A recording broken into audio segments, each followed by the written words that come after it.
Amber Heard has been caught lying again after she had been exposed. Security walks in and they don't do anything about it.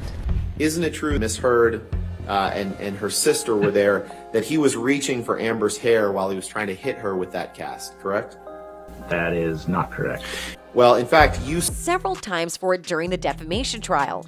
This time, she had been accused of lying to the immigration office about having an underage employee working for her. That sounds truly despicable. Could this mean another lawsuit? Keep watching the video in order to learn more about this newly developing situation. The actress's former assistant testified that she broke the law to save her own skin.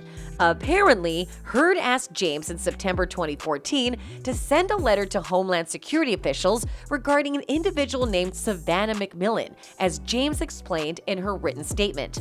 Savannah, a British citizen, had been held in immigration and questioned about the frequency that she had been coming and going from the USA. In Amber's letter, she called it fraudulent that it was being alleged that Savannah was working for Amber unlawfully. She, Ms. Heard, said that, as Savannah's friend, she could say truthfully and unequivocally that this allegation is entirely false. I would like to go on the record saying that Savannah McMillan is a personal friend, and to my knowledge, has never worked unlawfully or otherwise in the United States or for me. James alleged in her statement that she knew this to be untrue, and Amber was therefore willingly lying to the U.S. Immigration Department.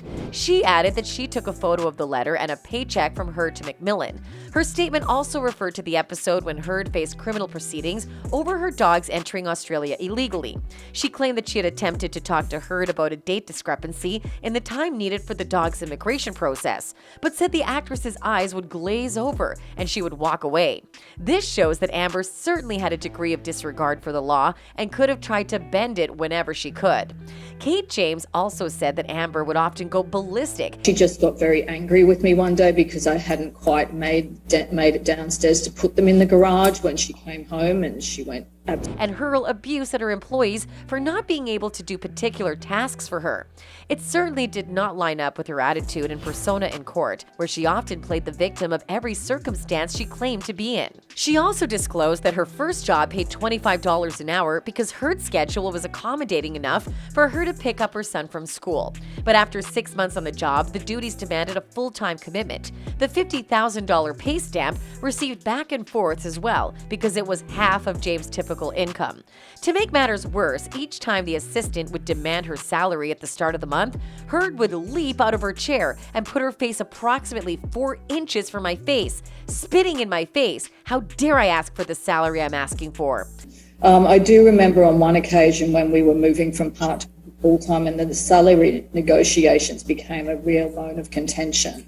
And I specifically remember standing in her office where she leapt up out of her chair, put her face approximately 4 inches from my face. She was spitting in my face and telling me how dare I ask for the salary I was asking for, which was in fact approximately half of my regular annual salary. I was offering her that as a favor. Apparently, underage workers are not the only thing Amber tried to outsmart the law with.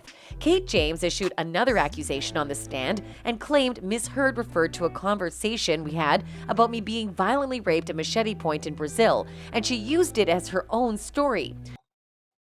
When I was 26 years old and traveling in Brazil, I was violently by an unknown male at Machete Point, having been woken by the perpetrator while sleeping alone in my dwelling. The ordeal went on for 5 to 6 hours, and I narrowly escaped with my life. This torturous experience of such extreme violence has haunted me ever since and permanently changed the trajectory of my life to this day. Over the years, I have shared this incident with many close friends, family. So we can see that according to Kate James' testimony, Amber actually lied several times about a lot during the trial.